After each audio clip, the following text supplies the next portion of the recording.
ಸಂತ ಅಂತೋನಿಯವರ ಪುಣ್ಯಕ್ಷೇತ್ರ ಸಿಂಸೆ ಎನ್ನಾರ್ಪುರ.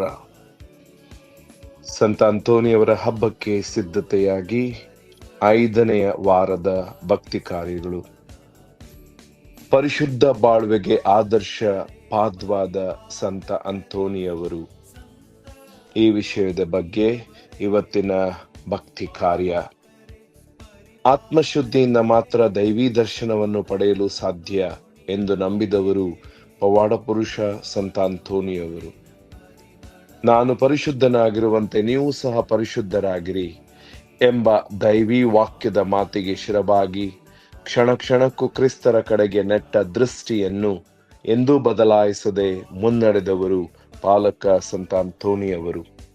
ತನ್ನ ಜೀವನ ಮನುಷ್ಯರನ್ನ ಮೆಚ್ಚಿಸಲು ಅಲ್ಲ, ಬದಲಾಗಿ ತನ್ನನ್ನು ಪ್ರೀತಿಸುವ ದೇವರನ್ನು ಎಂದು ಅರಿತಿದ್ದ ಸಂತರು ಬಂದಂತಹ ಎಲ್ಲಾ ಶೋಧನೆಗಳನ್ನು ಪ್ರಾರ್ಥನಾ ಬಲದಿಂದ ಎದುರಿಸಿದವರು.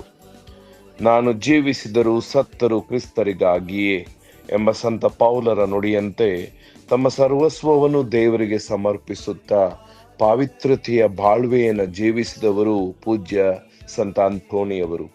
ಬನ್ನಿ, ನಾವು ಆತ್ಮಶುದ್ಧಿ, ಕರಶುದ್ಧಿ ಹಾಗೂ ಮನಶುದ್ಧಿಯಿಂದ ಸಂತರಲ್ಲಿ ಭಿನ್ನಯಿಸುತ್ತಾ ತ್ರಿಯೇಕ ದೇವರ ಆಶೀರ್ವಾದಕ್ಕೆ ಪಾತ್ರರಾಗೋಣ.